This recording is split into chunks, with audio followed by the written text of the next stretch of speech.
A young black boy, Pele, accompanied his mother to clean a wealthy family's house for the first time. Upon entering, he was immediately captivated by the luxurious surroundings he had never seen before. While his mother was briefly away, he quickly grabbed a piece of cake and took a bite. Before he could finish, however, several wealthy young men walked in, covered in mud. When he heard them discussing his favorite sport, football, Pele couldn't help but interject, "My favorite player is." But the wealthy young men not only thought he was unqualified to talk about football with him, but also kicked him down. Hearing the commotion, his mother rushed in, instinctively pulling Pele away and apologizing profusely to the wealthy young men. Seeing the mother and son's humility and sincerity, the wealthy young men finally relented and didn't pursue the matter further. At that moment, they could never have imagined that Pele, whom they had mocked, would become a world-class football king 8 years later. After finishing work at the wealthy family's house, Pele hurried to the street to shine shoes to earn money. Born into a poor family in Brazil, he bore the burden of supporting his family from a young age. His only leisure activity was playing football. Without money to buy a real football, he and his friends would tie together collected socks to make a ball, and then play in the streets and alleys of their neighborhood, showcasing the unique football skills of the Brazilians. In fact, this style of play has a long history. As early as the beginning of the 16th century, when the Portuguese brought African slaves to Brazil, some Africans who refused to submit to the abuse and mistreatment escaped into the jungle. To protect themselves, these black people began to diligently study martial arts, creating a versatile fighting style. Later, they integrated this martial art into football, gradually becoming. The Brazilians have a unique way of playing football. However, his mother strongly opposed him playing football, fearing he would follow in his father's footsteps. His father was once an excellent professional player in his youth, but he was accidentally injured by an opponent during a match and was later ruthlessly abandoned by the team, now working as a toilet cleaner. Despite this, his father's passion for football remained undiminished. This time, he was particularly interested in the 1950 World Cup in Brazil. As the host country, the Brazilian team was initially unstoppable on the field, with overwhelming momentum, and everyone thought the championship was theirs for sure. However, on the day of the final, they lost to Uruguay by 1 goal, and the team's defeat plunged the entire country of Brazil into grief and despair. To comfort his heartbroken father, young Pele promised him, "I will definitely win the World Cup for Brazil." But his father only thought he was joking and didn't take his words seriously. Little did he know that once a dream takes root in the heart, it grows like wild grass, and even if the road ahead is full of obstacles, it cannot stop Pele's steps towards football. That day, when he heard that a youth football match was going to be held in town, the excited Pele immediately formed a team with his friends. Without proper equipment, they used bedsheets as jerseys, and without proper shoes, they played barefoot. But the whole process wasn't as smooth as expected, because they had previously played with a heavy rag ball. When the football was passed to Pele's feet, he kicked it away with 1 kick. The other teammates also found it difficult to adapt. Some players tried to stop the ball with their chests, but almost got knocked breathless.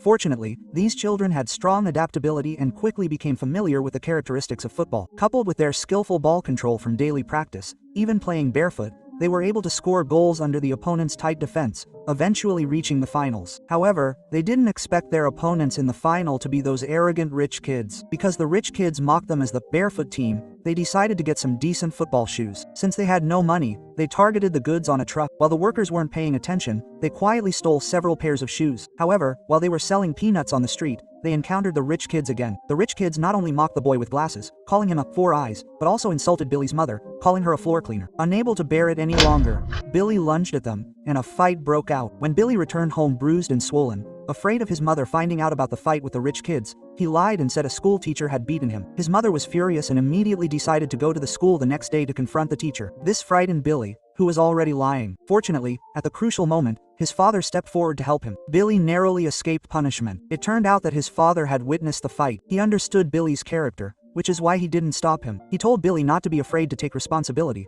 that only by being brave and being himself could he succeed. His father's lesson benefited Billy greatly. During the next match, Billy and his friends used the money they earned from selling peanuts to buy several pairs of shoes.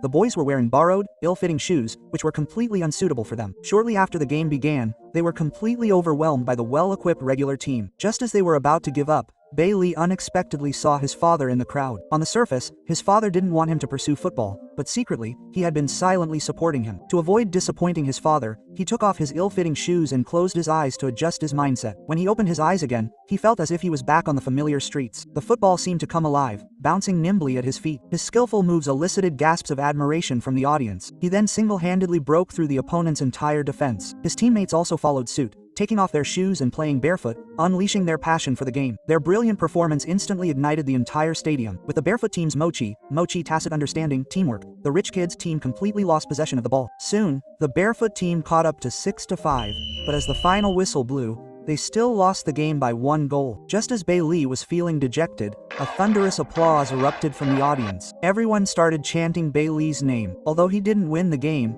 he won everyone's trust and admiration. Not only that, he also won the attention of a scout, who handed his father a business card, inviting Bailey to join professional team training. However, Bailey's dream hadn't even begun when the peanut factory workers came knocking. Bailey and the others fled in panic, but unexpectedly, at that moment, a torrential downpour began, and the boy with the glasses unfortunately sprained his ankle while fleeing. Bailey quickly helped him to a cave to rest. They thought they had escaped safely, but the continuous heavy rain caused a landslide in the cave. Fortunately, Bailey reacted quickly and narrowly escaped, but his friend was unfortunately buried underneath. When the workers at the construction site dug away the mud, the boy was already completely lifeless. The tragic loss of his friend filled Bailey with self-reproach. He blamed himself for everything. Seeing Bailey's distraught state, his mother didn't scold him, but instead gently hugged him. Even so, it couldn't dispel the shadow in his heart. He cried and promised his mother that he would study hard from now on and never play football again. Thinking of the child who had passed away, his father also put the business card with the football team's name on it into a drawer. From then on, Bailey seemed to have changed completely. He became the good child his parents expected,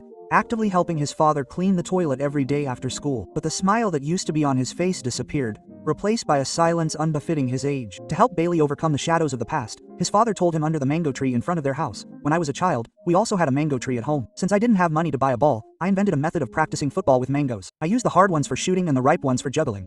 Quote, after saying this, his father picked a mango from the tree and demonstrated it on the spot. Even after so many years, his father's juggling skills were still superb. After the juggling ended, the ripe mango hadn't been dropped even once. Damaged. Seeing the situation, a hint of a smile unconsciously appeared on Bella's lips. However, when his father handed him the mango, his eyes darkened again, apparently still unable to overcome his self-blame. That day, his father tried to kick the mango towards a distant trash can, but missed with several kicks. When he saw the slightly smug expression on Bella's face, he instantly understood that Bella was looking down on him. So he kicked the mango with all his might into an even more distant trash can, leaving Bella stunned. It seemed that the old man still had the upper hand, and this little competition was like a key, opening the door to Bella's heart. From then on, he practiced penalty kicks with his father under the mango tree every day. At first, Bella couldn't control the force well, and each time he kicked the mango into tiny pieces. However, with daily practice, he got better and better. 6 years passed in the blink of an eye. When his mother saw Bella's energetic appearance, she finally understood that football had become an inseparable part of Bella's life, so she invited a scout to let Bella join the Santos football team. Before leaving, his parents advanced 3 months' salary and specially bought Bella a new set of clothes. Then Bella, carrying the expectations of his whole family, embarked on his dream journey. However, ideals are abundant, but reality is harsh. On the first day of training,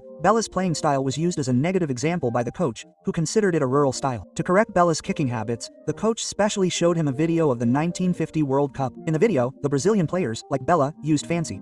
He lacked the skills in running and passing, yet he consistently failed to break through the opponent's defense. He believed this was precisely why Brazil had never won the championship. Pele finally understood the coach's intentions and began to learn advanced European techniques, but no matter how hard he tried, he couldn't master them. It felt as awkward as a left-handed person being forced to eat with their right hand. Over time, he became the worst player on the team, but he also knew that he carried the hopes of his entire family. So, after every training session, he would stay behind to practice shooting until late at night. But after several months, there was still no improvement. Under this tremendous blow, seeing no hope, he quietly packed his bags and left after everyone had fallen asleep. Fortunately, the coach, who discovered his departure in time, chased after him. He didn't understand why Pele gave up so quickly, so Pele had to express his inner turmoil.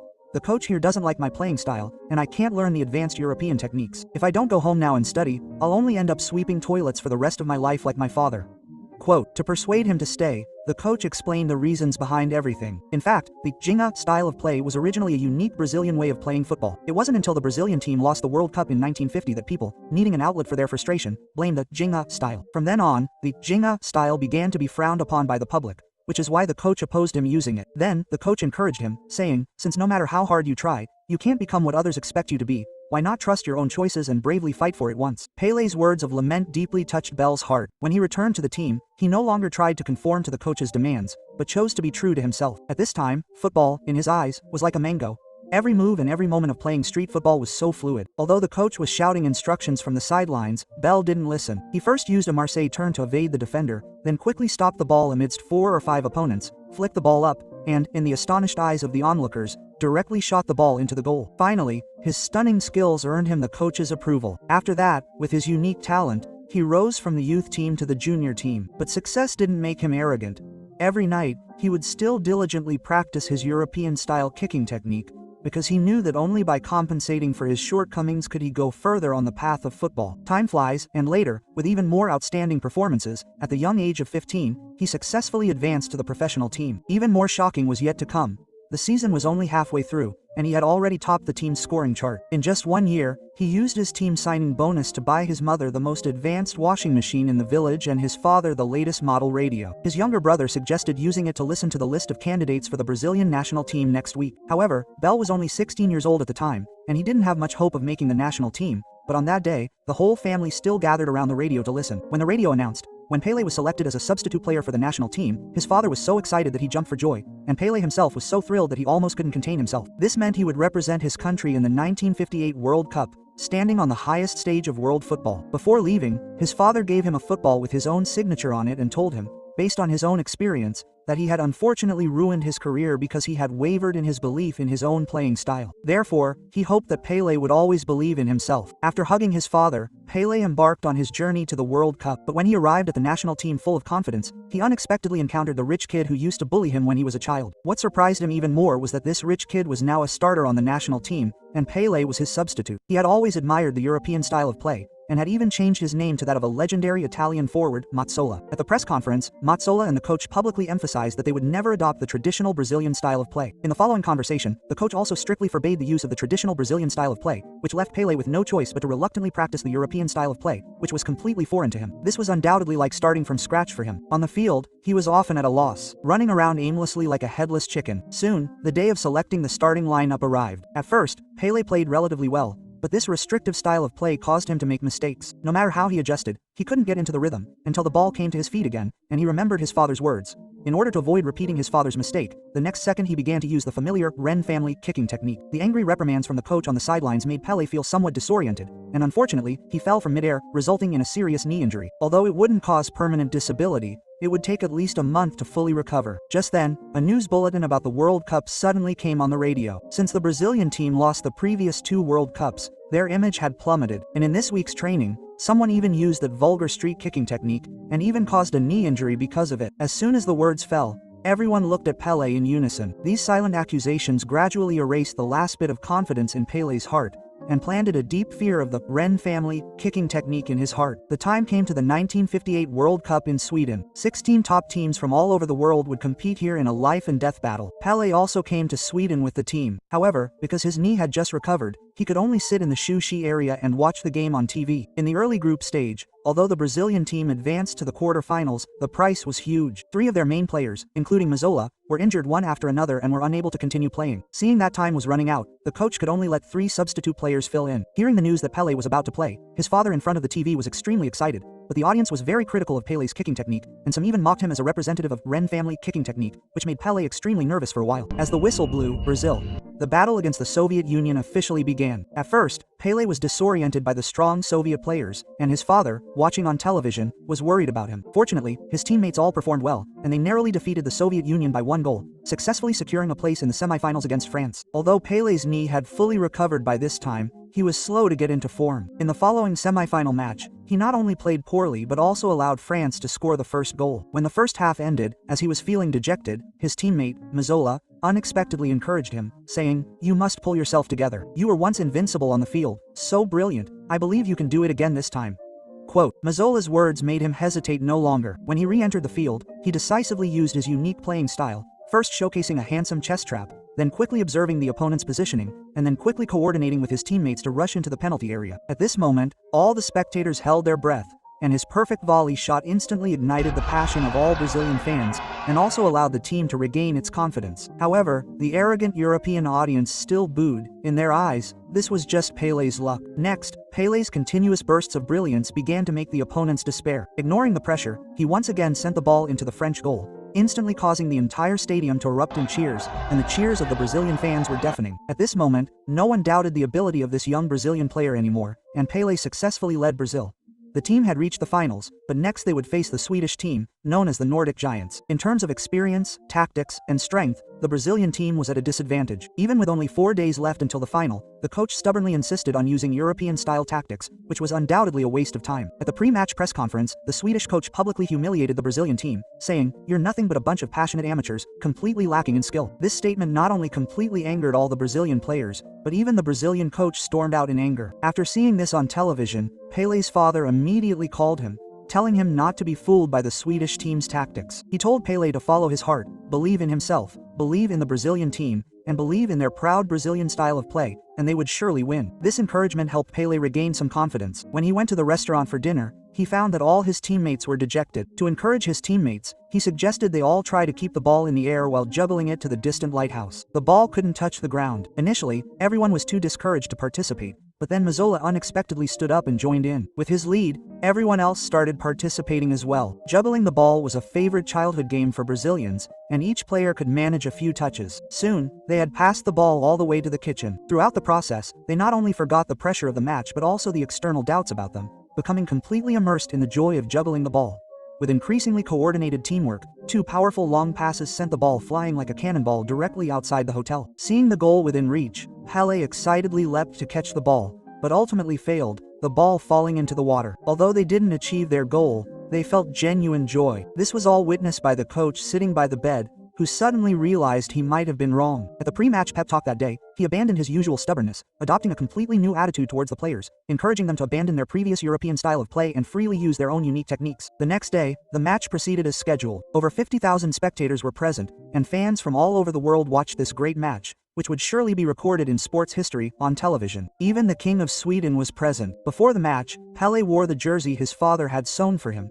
He wanted to bring glory to his father's name. However, unexpectedly, as soon as the match began, Pelé was subjected to a heavy tackle from an opponent. Despite the obvious foul, the referee remained indifferent. Helplessly, everyone had to suppress their anger and continue attacking. But against the tall and strong Swedish players, their passes were repeatedly intercepted. Even more infuriating was that whenever Pelé received the ball, at least 2 or 3 opponents would surround him, even resorting to foul play to brutally tackle him. Other Swedish players seized the opportunity to aggressively attack, eventually successfully sending the ball into the Brazilian goal. Everyone thought the Brazilian team would repeat the defeat of 8 years ago, and a sense of despair began to engulf them.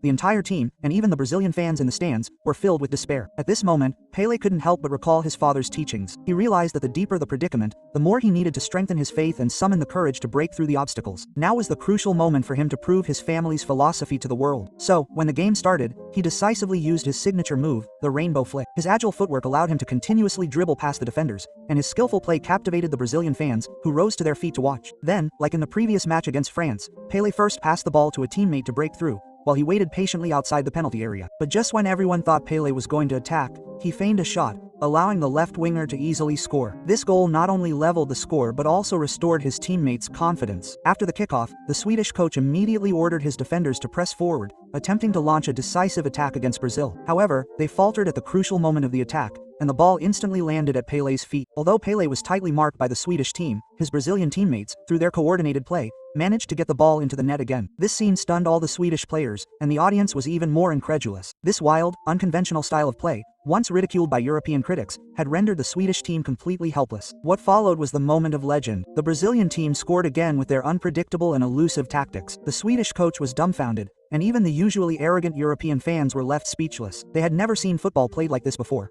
With such fluid and skillful play, the entire stadium at this moment felt like their magnificent stage. Every Brazilian player was immersed in the joy of playing football. The father watching on television was already ecstatic, because this was exactly the Brazilian spirit he had always wanted to see. On the field, Pelé was still dancing with the ball, and with a twist and turn, he scored another goal for Brazil. This goal directly secured the victory, and the entire Brazilian team and fans were overjoyed. Even the King of Sweden couldn't help but applaud them, because the match was simply too spectacular. Subsequently, the Brazilian team continued their winning streak, cleanly scoring the 4th goal. When there was only 1 minute left in the game, the high-intensity match caused Pelé, who could no longer hold on, to collapse to the ground. His teammates rushed forward to check on him, and after confirming that he was not seriously injured, they immediately lifted him up and shouted his name loudly. Back home, Pelé's parents excitedly embraced each other in the crowd. From this moment on, the name Pelé resonated throughout the world of football, becoming the birth of a true legend. This is a drama film released in 2018, directed by Jeff and Michael Zimbalist, and starring Kevin De Paula. The film, through Pelé's experiences, tells us that a true legend is not a genius born with extraordinary talent,